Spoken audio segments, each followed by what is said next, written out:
I didn't intend to stay long at Blackwood Lodge. When I saw the place listed online, it looked like a rundown cabin in the middle of nowhere, the kind of place that attracted people who wanted to disappear for a weekend. The photos were grainy, old. But I needed a place to escape, even if just for a few days. After driving for hours through thick fog and winding roads, I arrived. The place was worse than I'd expected. Wooden planks rotting, windows cracked, and the whole area shrouded in mist. I nearly turned back right then, but something, curiosity maybe, kept me there. The moment I walked up to the door, a note was pinned to it. Yellowed paper, barely legible handwriting. Rules. Do not leave the cabin after sunset. Always lock the doors before you go to sleep. If you hear knocking, don't answer until the third knock. If the wind sounds like whispering, cover your ears. Never touch the mirror in the hallway. If you see someone who looks like you, stay inside. Do not speak your name aloud after midnight. I laughed it off at first. Some weird joke by the owners to scare guests, I figured. It was creepy, sure, but what did they think this was some haunted hotel? Still, something about the rules unsettled me, especially the one about the mirror. It felt out of place, more specific than the others, like it was personal. The inside was just as shabby as the outside. Dust clung to everything. The floorboards creaked with every step, and the fireplace looked like it hadn't been used in decades. I almost missed the man sitting in the corner. "Excuse me?" I called out, trying to sound less startled than I felt. The man didn't move. His face was half hidden in the shadows, and I couldn't tell if he was breathing. As I approached, a chill crept up my spine. His skin was pale, too pale, like he hadn't seen the sun in years. His eyes were closed, lips parted slightly. I thought he was asleep until I got closer. He was a mannequin. The craftsmanship was disturbing. He looked so real, down to the smallest detail. His clothes were faded, covered in dust. I moved him to the side and found another note pinned to his chest. "They can't get in unless you let them." I stared at the words, heart pounding. I wanted to laugh it off, but my hands were trembling. The place was a joke, I told myself. A sick prank, maybe, but still a joke. That night, after sunset, the wind started howling. It was louder than anything I'd ever heard, like it was trying to force its way inside. Remembering the rules, I locked the doors and windows. But the wind, it wasn't just a sound. It whispered, faint at first, but clear. It whispered my name. Covering my ears, I sat by the fire. I didn't sleep. I couldn't. The next day, I found fresh footprints outside the cabin. They circled the house, stopping right at the door as though someone or something had been watching. I didn't stay to find out what. By the time I packed my things, the sun was already setting. The thought of staying another night made my skin crawl. I wasn't about to wait around to see who or what had left those footprints. But when I tried to leave, my car wouldn't start. The engine sputtered, coughed, and then died, leaving me stranded in that suffocating silence. I tried the ignition again. Nothing. It was too late to walk to town. The roads were long, dark, and winding. The fog was rolling back in, thicker than before, and the cabin was at least an hour's drive from civilization. Walking in that fog seemed more dangerous than staying, but neither option felt safe. I stood by the car, my breath hanging in the cold evening air, staring at the cabin. There was no choice. I'd have to stay another night. I could leave in the morning, once there was daylight, once the fog lifted. As I walked back to the cabin, the sense of being watched was stronger. Every step felt like it echoed in someone else's ears. I reached the porch, my hands shaking as I unlocked the door. That's when I noticed the rule sheet was missing. It had been tacked to the door earlier, but now there was nothing. No paper, no pins, nothing. My gut twisted. Had I left the door unlocked earlier? I couldn't remember. I rushed inside and slammed the door shut behind me, bolting it this time. My phone was useless. No signal out here, no Wi-Fi, and the landline in the cabin was disconnected. I tried to calm myself, but the shadows in the corners seemed to lengthen with every second that passed. As night closed in, I heard the wind again, whispering like it had the night before. It was soft at first, almost like a low hum. But then, like fingers tapping on glass, it started repeating my name, over and over. I buried my head in my hands, covering my ears. Rule 4, if the wind sounds like whispering, cover your ears. But no matter how hard I pressed my palms against my head, I could still hear it. a low melodic voice that wasn't just in the wind. It was inside the cabin, crawling through the walls. Then came the knocking. It was faint, like someone tapping gently on the door. I almost didn't hear it over the wind, but there it was. One soft knock. I froze, my heart slamming in my chest. Don't answer until the third knock. That rule came rushing back to me. I stood motionless, my eyes locked on the front door, waiting. There was a second knock, louder this time, but slower, deliberate. I don't know how long I stood there, staring at the door, waiting for that third knock. The room was dead quiet now. Even the wind had stopped. Then, the third knock came. But it wasn't on the door. It came from the window. My blood turned to ice. Slowly, I turned toward the window, but there was nothing. Just the fog, swirling like smoke outside. I stepped back, my breath shallow and quick. Something was wrong. The rules were supposed to keep me safe, but now it felt like they were a trap. I rushed to the fireplace, grabbed the poker, and held it in front of me like it could protect me from whatever was out there. My back pressed against the wall, my eyes darting between the door and the window. Suddenly, there was movement in the hallway. The mirror. The one in the hallway. I hadn't touched it. I didn't even want to look at it after reading the rules. Rule 5. Never touch the mirror in the hallway. But now, in the dim light, I could see my reflection. Except, it wasn't me. Not exactly.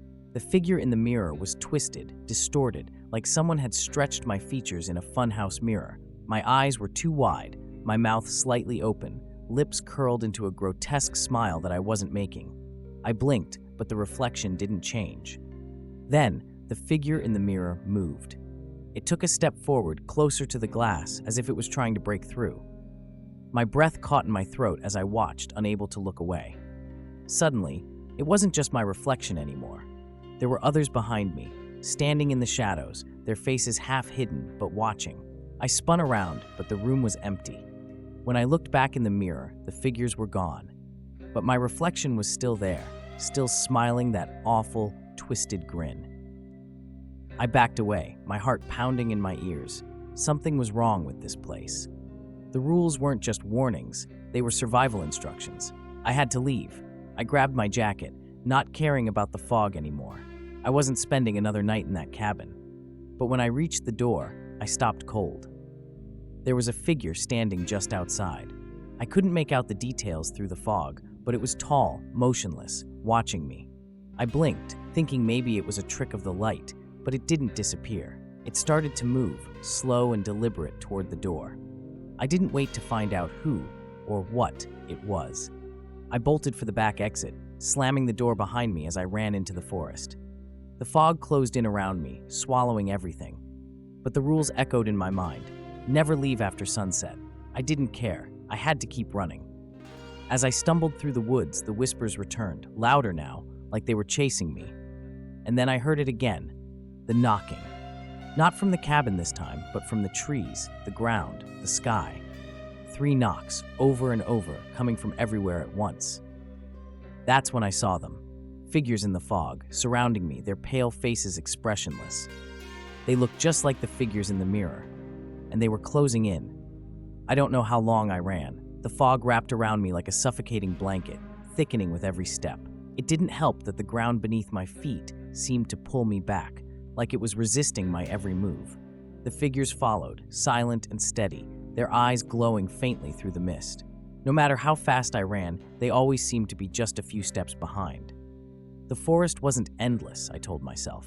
It had to lead somewhere, an opening, a road, a way out. But all I could see was fog and the dim outlines of trees. The air tasted stale, thick with rot. The branches of the trees above hung low, clawing at my skin like skeletal hands. I stopped for a moment to catch my breath, leaning against a tree trunk, my heart thundering in my chest. But the forest wasn't silent anymore. The knocking was back. 3 knocks, sharp and quick, echoing from every direction. I couldn't tell where it was coming from, but it seemed to be growing closer. I had to keep moving. I turned and stumbled deeper into the woods, desperate to find something, anything, that could lead me back to safety. But no matter which direction I went, the trees seemed to twist around me, warping into impossible shapes. I was trapped in a maze, every turn bringing me back to the same place. Suddenly, through the fog, I saw something up ahead. a faint light, flickering like a candle in the distance. It could have been a trick of the mist, but I had no other option. I pushed forward, praying that whatever it was, it could offer some kind of escape. As I drew closer, the light sharpened into focus. It wasn't a candle, it was a lantern hanging from the porch of a small rundown shack. The cabin was smaller than Blackwood Lodge, barely more than a hovel, its windows covered in grime. But there was something strange about it, something familiar. The door was ajar, and inside I could see movement. I hesitated for a second, my instincts screaming at me to turn back. But there was no turning back. The figures in the fog were still behind me, their whispers growing louder. I stepped toward the cabin. The floor creaked under my weight as I entered, the air inside thick and musty. A fire burned low in the hearth, casting flickering shadows across the room. And then I saw him. A man sat slumped in a chair by the fire, his back to me. His clothes were tattered, his head bowed as if he'd fallen asleep. For a moment, I thought he was dead, but then his shoulders rose and fell, slow and deliberate, like he was barely clinging to life. I opened my mouth to speak, but before I could make a sound, he spoke first. "You shouldn't have come here." His voice was a low rasp, like it hadn't been used in years. Slowly, he turned to face me. His skin was pale, sallow, his eyes sunken deep into his skull. There was something wrong with his face. It looked stretched, like the skin didn't quite fit his bones. "Who are you?" I managed to whisper, my throat tight with fear. He ignored the question. His eyes flicked toward the door, then back to me. "They won't stop," he said. "Not until they get what they want." I took a step back, the walls of the cabin suddenly feeling too close. "What do they want?" The man smiled, a twisted grin that sent a chill down my spine. "You broke the rules." I froze. The rules. The strange list I had found pinned to the door of Blackwood Lodge. I hadn't thought much of them at first, but now, standing in this room with this man, I realized they weren't just warnings, they were a contract. "What do you mean?" I asked, my voice trembling. The man's smile faded, and he leaned forward in his chair. "You left the cabin after sunset. You didn't lock the door. And now they're coming for you." I swallowed hard, my mind racing. The rules, they had been simple, easy to follow, but in my panic, I had broken them all, and now I was paying the price. "What do I do?" I asked, desperation creeping into my voice. The man's eyes darkened. "You can't fix it. Once the rules are broken, they don't forgive." The cabin creaked, the walls groaning as if they were alive. The knocking started again, louder now, more insistent. The man's gaze shifted toward the door, his expression grim. "They're here," he whispered. I spun around, my heart racing. The door rattled on its hinges as something slammed into it from the other side. 3 knocks. Quick, deliberate, like someone was demanding to be let in. I backed away, the hair on the back of my neck standing on end. The knocking came again, louder this time, as if the thing outside was growing impatient. "They won't stop," the man said again, his voice barely audible over the sound of the pounding. "Not until they take you." My eyes darted around the room, looking for an escape, but there was nowhere to go. The windows were covered, the door was shaking in its frame, and the only other exit was blocked by the man's slumped figure. I was trapped. And then, just as the door seemed like it was about to burst open, the knocking stopped. The silence that followed was deafening. I held my breath, waiting, my heart hammering in my chest. For a moment, nothing happened. Then, from the corner of the room, I saw movement. A shadow, barely visible in the dim light, sliding along the wall. It wasn't human, not quite. It moved too fluidly, too quickly, like it was slipping between the cracks of reality. The man let out a low, guttural laugh. "They've found you." The shadow lunged, and everything went dark. When I came to, the world was a blur of shadows and pain. My head throbbed, and the taste of blood filled my mouth. I blinked, trying to make sense of where I was, but the room around me swam in and out of focus. The fire in the hearth had burned low, casting weak, flickering light across the floor. I wasn't alone. I heard the man's voice again, low and raspy, coming from somewhere in the darkness. "You're still here." His words dripped with amusement. "Most aren't so lucky." I tried to move, but my limbs felt heavy, unresponsive, like they were weighed down by something unseen. My muscles strained, but I barely managed to sit up. The room seemed darker now, the shadows longer, creeping closer to where I lay. The man was still sitting in his chair by the fire, though he looked different now, thinner, more withered, as if the mere passing of time had drained him. His face was gaunt, his skin pulled tight over his bones. "They're inside you now," he said, his eyes gleaming with some twisted satisfaction. "What? What do you mean?" I croaked, my voice barely more than a whisper. He tilted his head, his eyes narrowing. "You let them in. When you broke the rules, you gave them permission. They don't need to knock anymore. They're already in." I shuddered, the weight of his words sinking in. My body felt wrong, as if something was crawling beneath my skin. I glanced down at my hands. They were trembling, my veins standing out in sharp relief against the pale skin. The sensation grew worse, spreading like a slow infection through my body. It was like something was moving inside me, twisting its way through my veins, settling deep into my bones. "You can feel them, can't you?" the man asked, leaning forward. "They've claimed you." Panic surged through me, and I staggered to my feet, ignoring the burning pain in my limbs. The room seemed to tilt and sway, the walls closing in on me. I had to get out, away from this man, away from the cabin, away from whatever was happening to me. I bolted for the door, but the man's voice stopped me in my tracks. "There's no escape now," he called after me. "Once they're in, they never leave." I hesitated, my hand on the doorknob, heart pounding. The fog outside still clung to the windows like a thick curtain, making it impossible to see more than a few feet beyond the porch. I didn't know what waited for me out there, but I knew I couldn't stay in this place any longer. I threw open the door and ran. The fog swallowed me instantly, the cold dampness biting at my skin as I stumbled blindly through the woods. Every step felt heavier than the last, my legs moving sluggishly as if they were no longer my own. The sensation inside me worsened, the crawling under my skin intensifying with every passing second. I didn't know where I was going, but it didn't matter. I just had to keep moving, keep running until I found a way out. But the forest wasn't silent anymore. The whispers had returned, louder this time, surrounding me from all sides. They spoke my name, soft at first, then louder, more insistent, like a chorus of voices calling to me from the trees. I clamped my hands over my ears, trying to drown them out, but it was no use. The voices were inside me now, growing stronger, more demanding. I tripped over a root and fell hard to the ground, my hands sinking into the cold, damp earth. Gasping for breath, I forced myself to stand, but something stopped me, a flicker of movement in the corner of my vision. I turned slowly, my breath catching in my throat. There, standing just a few feet away, was a figure, a shadow, barely discernible through the fog. It was tall and thin, its outline shifting and flickering like it wasn't fully solid. And then, as I watched in horror, it stepped closer. It looked like me. No, it was me.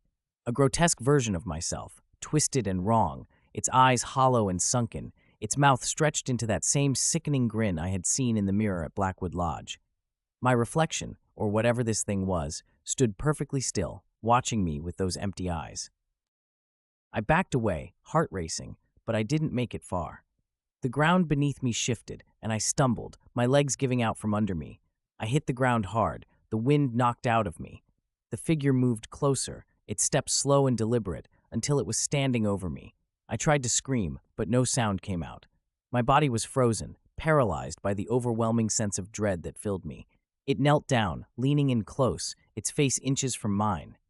"You can't run," it whispered, its voice an exact echo of my own. "You're one of us now." A cold wave of terror washed over me. I wanted to fight, to push it away, but my body wouldn't respond. The figure reached out, its hand brushing against my skin, and I felt a sharp jolt of pain shoot through me, like a current of electricity. I screamed then, silent, trapped in my own head, as the world around me darkened. The forest, the fog, the figure, they all blurred together, spinning into a void. I blacked out. When I woke again, I was back at Blackwood Lodge. The cabin looked the same as when I had first arrived, rotting wood, cracked windows, the smell of mildew hanging in the air. But something was different. The light outside was dim, like the sun was trapped behind thick clouds, and the fog still clung to the ground like a living thing. I stood slowly, my limbs stiff and aching, and made my way to the front door. My heart sank as I saw it. The list of rules was back, pinned to the door, the paper yellowed and curling at the edges. But this time, there was something new scrawled at the bottom in hurried, jagged writing. There is no escape. Obey the rules.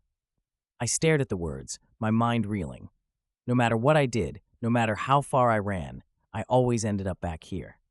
The rules weren't just to keep me safe. They were my prison. A prison I couldn't escape. Behind me, I heard the knocking again. 3 sharp, deliberate knocks, echoing through the cabin like the toll of a bell. And this time, I knew there was no running. The knocking didn't stop.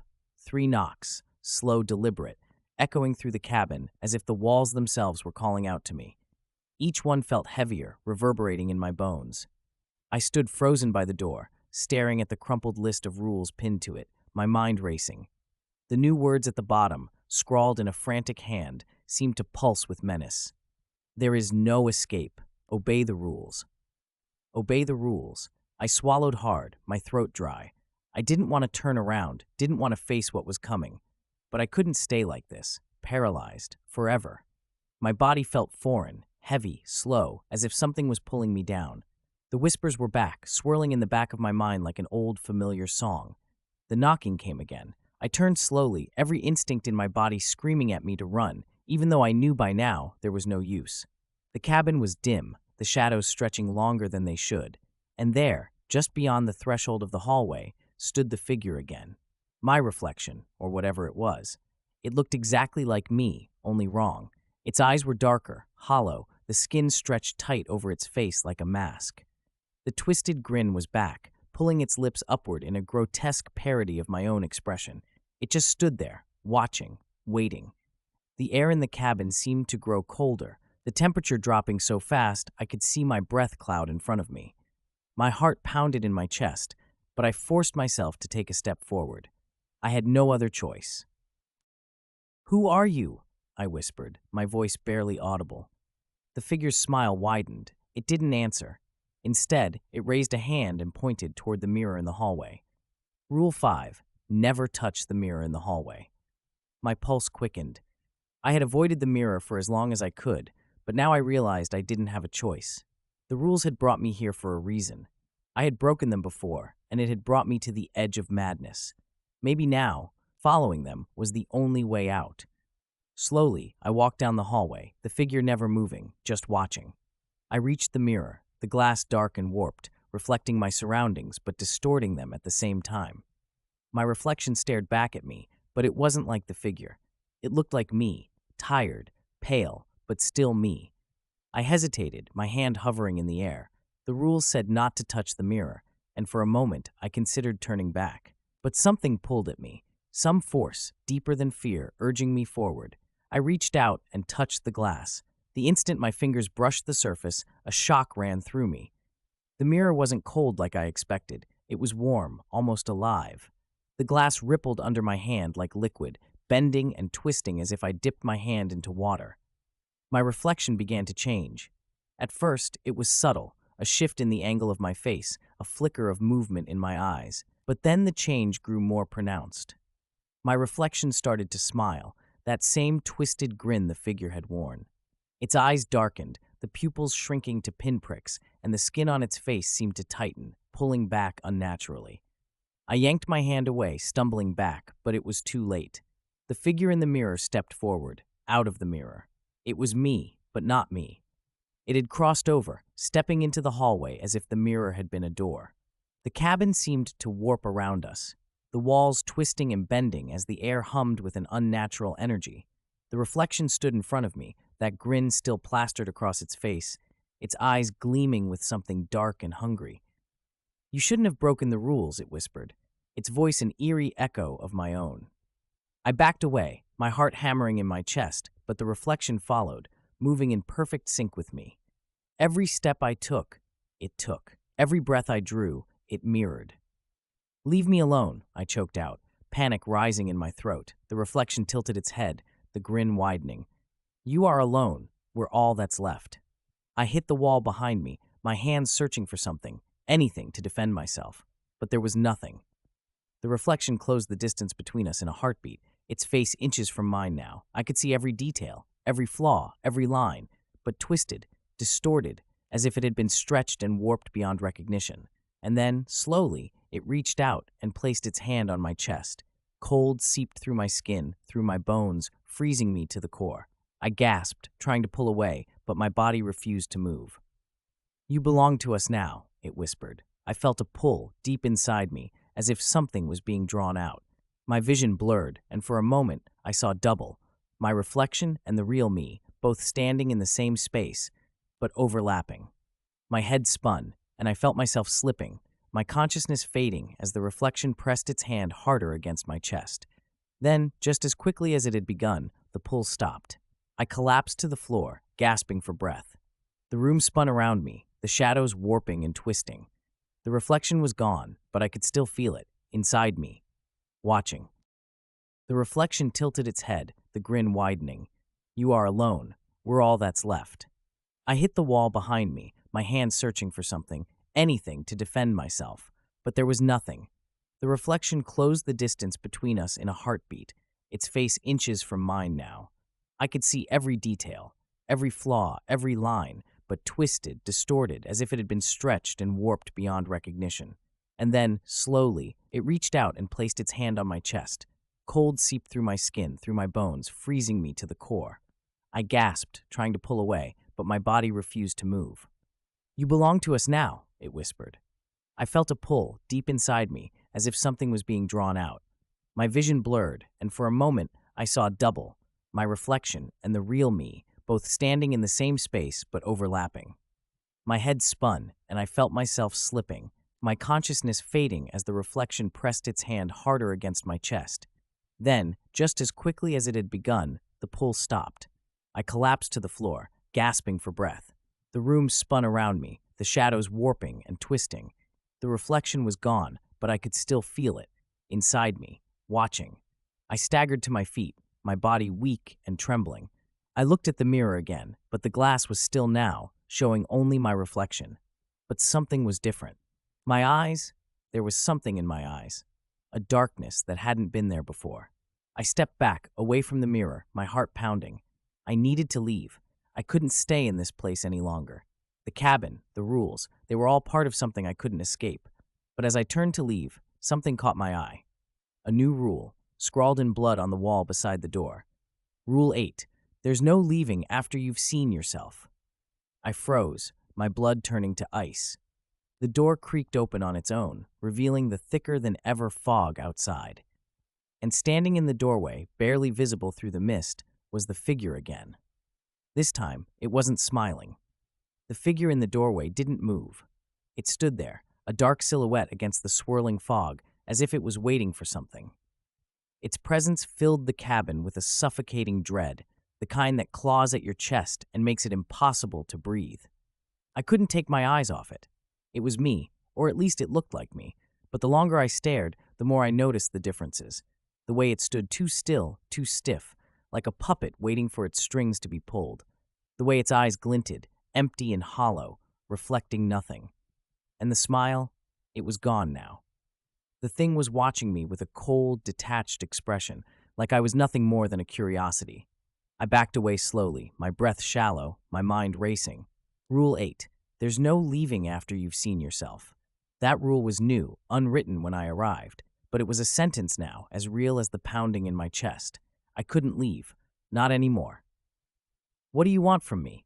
I whispered, my voice shaking. The figure didn't respond. Instead, it stepped forward, moving slowly into the cabin, its footsteps silent. The fog followed it, curling around its legs like a living thing, snaking into the room and swallowing the walls in thick haps swirling white. I stumbled back, my hands groping behind me, desperate to find something, anything that could offer protection. My fingers brushed the edge of the fireplace poker. I grabbed it, holding it out in front of me like a weapon, even though I knew deep down it wouldn't make a difference. The figure stepped closer, its dark eyes fixed on mine. It tilted its head slightly as if studying me, the same way you'd look at an insect trapped under glass. "Why won't you leave me alone?" I shouted, my voice cracking. "What do you want?" Finally, it spoke. "You." The voice was soft, flat, but unmistakably my own. I froze, the weight of the words sinking into my bones. It wasn't a request, it was a statement, a fact. This thing didn't want to haunt me, didn't want to torment me. It wanted to be me. No, I whispered, shaking my head. No, I won't let you. The figure's expression didn't change. It stepped closer, closing the distance between us until we were face to face. I could feel its cold breath on my skin, smell the faint, sickly scent of decay clinging to its clothes. You broke the rules, it said, its voice a perfect mimicry of my own, but hollow, empty. You're mine now. Before I could react, it lunged. I swung the poker wildly, but it passed through the figure like smoke. I stumbled back, my heart hammering in my chest as the figure surged forward, its cold, pale hands reaching for me. I felt its fingers brush against my skin, and a jolt of icy pain shot through me, like I was being electrocuted from the inside out. I screamed, falling to the floor as the figure loomed over me. My vision blurred, darkness creeping in from the edges as the figure knelt down, its face inches from mine. Its eyes were locked onto mine, empty, soulless. You can't fight it, it whispered. You're already gone. I struggled to push it away, but my body felt like it was sinking into the floor, like the air had turned to water and I was being pulled under. My limbs were heavy, my mind foggy, and the figure's cold touch was seeping into me, drawing out everything that made me me. But then, through the haze, I heard it, the knocking. 3 sharp, deliberate knocks, echoing from somewhere deep within the cabin. The figure froze, its head snapping up toward the sound. The knocking came again, louder this time, rattling the walls of the cabin. And then I realized, it wasn't just the cabin that was shaking. It was me. The figure recoiled, its expression twisting into something like confusion, maybe even fear. For the first time, I saw its mask of indifference slip. It backed away, retreating toward the fog as the knocking grew louder and more insistent. I didn't understand what was happening, but I knew I had to move. With every ounce of strength I had left, I scrambled to my feet and bolted for the door. The figure shrieked, its voice high and inhuman, like the sound of metal scraping against metal. It lunged after me, but the knocking was relentless now, filling the air with a deafening roar. I threw open the door and ran. The fog swallowed me immediately, cold and damp, but I kept running. The ground beneath my feet was slick and uneven, but I didn't care. I couldn't stop. I didn't know where I was going. I just knew I had to get away. The knocking followed me, growing louder and louder until it was the only sound I could hear. My heart pounded in my chest, my legs burning with every step, but I pushed through the pain, through the fear. And then, suddenly, the fog began to lift. The ground beneath my feet solidified, the air growing clearer. I could see the outline of trees again, the faint glow of the moon above. My breath came in ragged gasps as I slowed to a stop, looking around in disbelief. I was back in the forest. The cabin was gone. For a moment, I stood there in the clearing, trying to catch my breath. The fog had receded, the whispers were gone, and the knocking had finally stopped. But then I felt it, the weight in my chest. I looked down, my hands trembling. My skin was pale, too pale, and when I touched my chest, I could feel something cold and foreign, like a shadow that had settled deep inside me. I wasn't alone. Slowly, I turned back toward the direction of the cabin, even though I couldn't see it anymore. I could feel it, though, like a pull at the back of my mind, drawing me in. The rules had changed me. There was no leaving after you've seen yourself, and I had seen far more than that. I took a deep breath, my body trembling as I stood there in the clearing, staring into the darkness.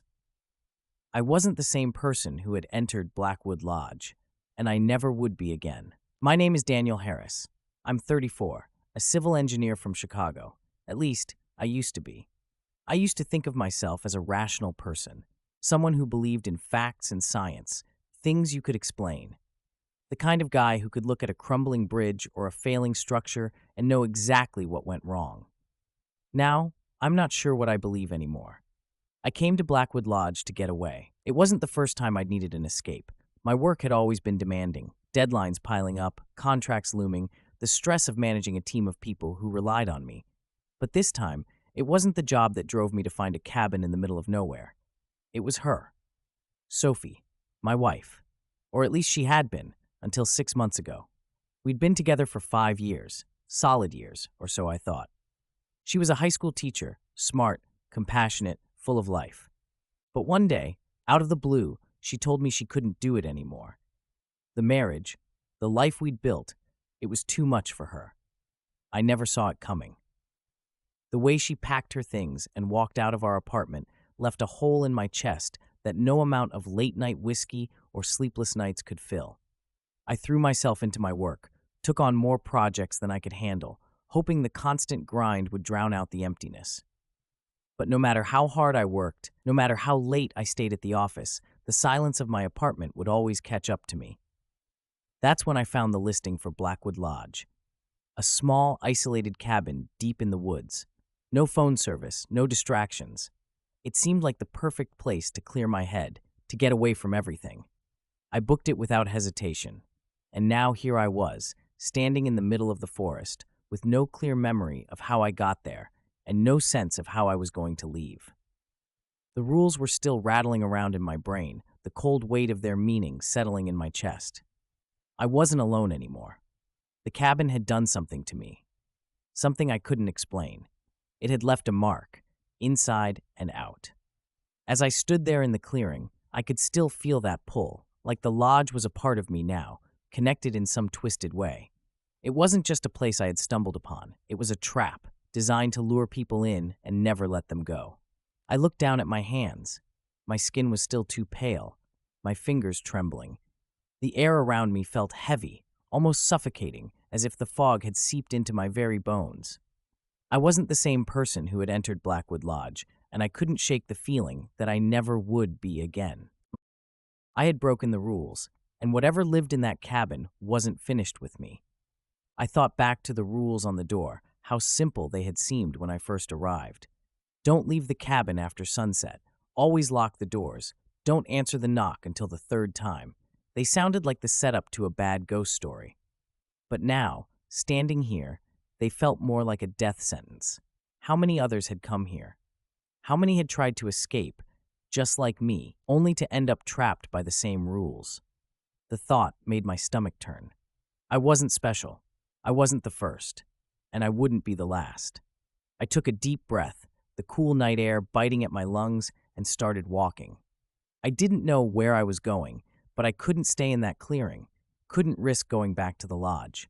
My legs felt heavy, like they were carrying more than just my weight.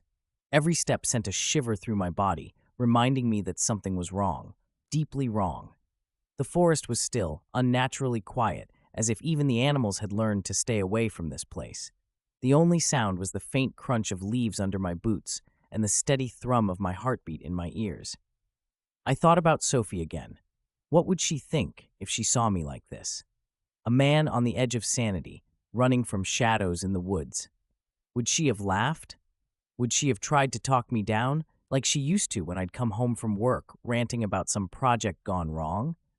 But she wasn't here, and I didn't even know if I was still the man she had left. As I walked deeper into the forest, something caught my eye. A faint light, barely visible through the trees.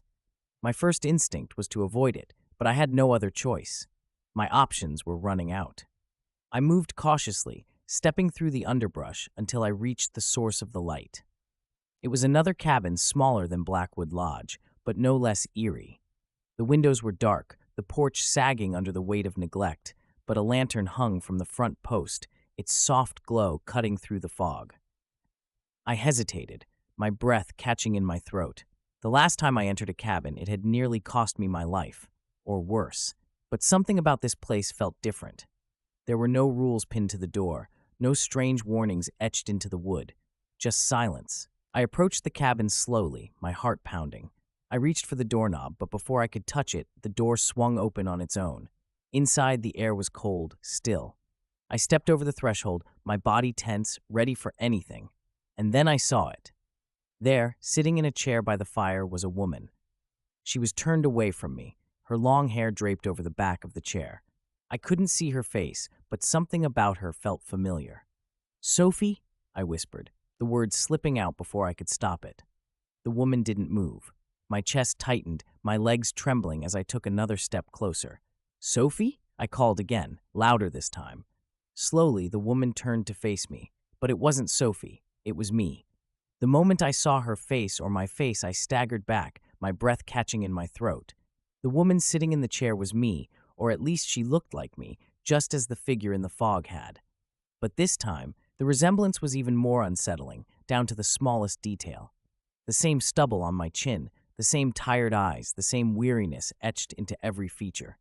She or I sat there, unmoving, staring at me with a hollow, expressionless gaze. My stomach twisted in knots, my mind struggling to grasp what I was seeing. How could this be possible? I took another step back, my heart racing. The air in the cabin felt colder, heavier, like it was pressing down on me from all sides. I wanted to scream, to run, but my legs refused to move. I was trapped in place, frozen by the sight of myself staring back at me from across the room. Who are you?" I whispered, my voice barely audible. The figure smiled, a slow, twisted smile that sent a chill down my spine. "You already know," it said, the voice my own, but flatter, devoid of any emotion. "I am you, the real you." I shook my head, refusing to believe what I was hearing. No, this isn't real. You're not me." The figure stood up slowly, its movements fluid and deliberate. It took a step toward me, and I instinctively backed away, my body trembling. "I'm everything you've hidden," it said, the grin never leaving its face. "The part of you that you've tried to bury, the doubts, the anger, the fear. I've always been here, waiting." I stumbled backward, my heart slamming against my ribs. "This isn't possible," I muttered, more to myself than to the thing standing in front of me. The figure took another step forward, closing the distance between us. "You came here to escape, didn't you? To forget about Sophie, to forget about everything you've lost. But the truth is, you can't run from yourself." At the mention of Sophie, something snapped inside me. Anger flared in my chest, cutting through the fear. "Shut up," I shouted, my voice shaking. "You don't know anything about me." The figure stopped, its grin fading into a cold, calculating stare. "I know more than you think," it said, its voice low and dangerous. "I know that you blame yourself for her leaving. I know that every night you wonder if it was something you did, something you said." I clenched my fists, my jaw tight. "Stop." "You think it was her, don't you?" the figure continued, stepping closer. "But deep down, you know the truth. She didn't leave because of her. She left because of you, because you couldn't be what she needed." "Shut up," I screamed, my voice breaking. The figure was right in front of me now, close enough that I could feel the cold radiating off of it. Its eyes bore into mine, unblinking, merciless. "You broke the rules, Daniel," it whispered. "Not just here. You broke the rules long before you ever set foot in Blackwood Lodge." I felt the weight of its words pressing down on me, suffocating me. My mind raced, filled with memories of Sophie, of the fights, the silence that had grown between us. I had always told myself it wasn't my fault, that she had changed, that she had pulled away first. But now, standing in front of this twisted version of myself, I wasn't so sure anymore. Maybe it had been me all along. "You're lying," I whispered, though the conviction in my voice had faded. The figure smiled again, a slow, mocking smile. "Am I?" I couldn't breathe. The room seemed to be closing in on me, the walls pressing tighter, the air colder. I had come here to escape, to find some kind of peace, but now I was trapped. Trapped with myself. Trapped with the truth. "Leave me alone," I said, my voice barely a whisper. The figure reached out, its hand cold and pale, resting lightly on my chest. "You can't escape yourself," it said softly. "You can't run from who you really are." I tried to move, tried to push it away, but my body wouldn't respond. I was paralyzed, rooted to the spot as the figure's hand pressed harder against my chest. The cold seeped into my skin, into my bones, and I could feel something pulling at me, drawing me deeper into the darkness. "You broke the rules, Daniel," the figure whispered, leaning in close, "and now you belong to me." The cabin began to spin, the shadows twisting and warping around me.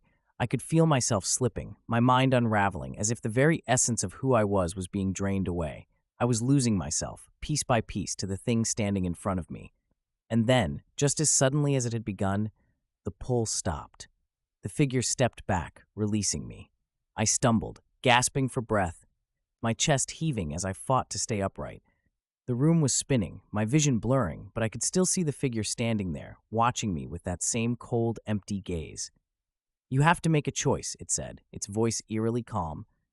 "Stay here and accept what you've become, or fight it."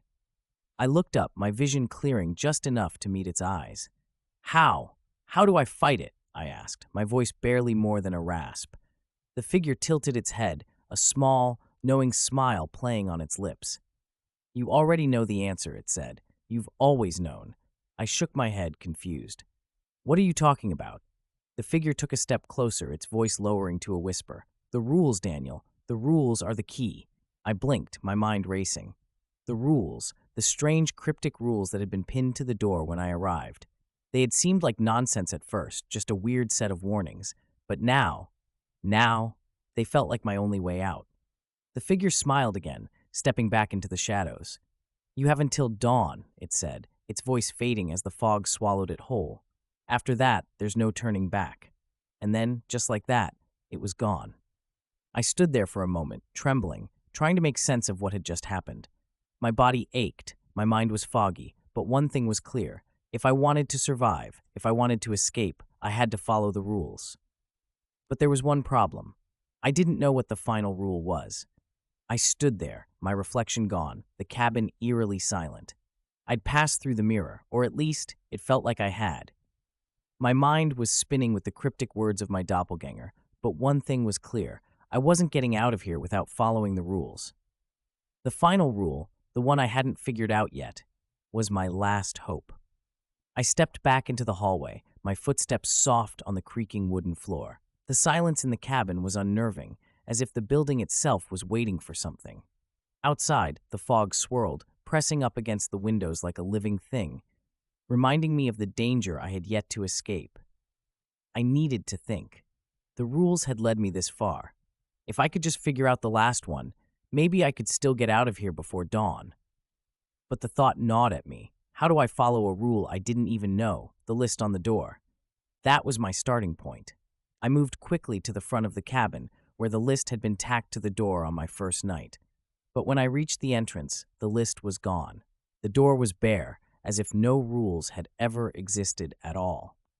Panic shot through me. I scoured the room, flipping over furniture, searching for anything that might give me a clue. But the more I searched, the more the cabin seemed to mock me. The rules had always been there, guiding me, keeping me trapped, and now that I needed them most, they had vanished. I sank into a chair, trying to calm my racing thoughts. Think, Daniel, think.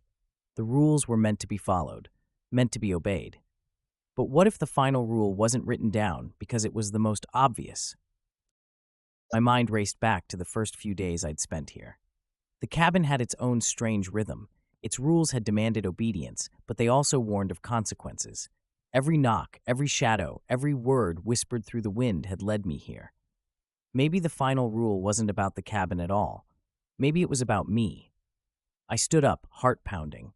The cabin was a prison, yes, but it had also been a mirror, forcing me to look at the things I'd been avoiding for so long. Sophie. The life I'd ruined. The choices I couldn't change. It hit me then.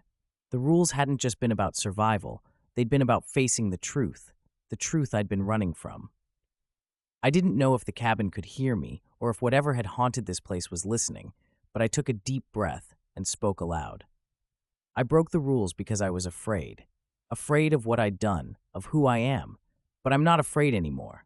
My voice echoed through the empty cabin. I expected something to happen, a crash, the windows shattering, maybe even the figure to return. But nothing did, just silence. And then softly, there was a knock at the door. I froze. 3 knocks. I hesitated, the old fear returning, but something inside me felt different now. The rules had always been about control. The cabin had tried to control me, just like I had tried to control everything in my life. But the truth was, the control had never really been mine. I walked to the door, heart pounding, and reached for the handle. The fog outside pressed thick against the wood, and I knew deep down that this was my moment, my chance to leave. I opened the door. There was no figure waiting for me this time. No twisted reflection, no version of myself lurking in the fog. Just the open woods, silent and still, the faint light of dawn breaking through the trees. The final rule, I realized, had never been about the cabin. It had been about leaving it behind. I stepped out into the morning light, the cold air biting at my skin. The fog receded, curling away from me as I walked down the path, leaving the cabin behind. I didn't look back. Whatever Blackwood Lodge had been, whatever it had wanted, it no longer had power over me. I had broken the rules. And this time, I was free.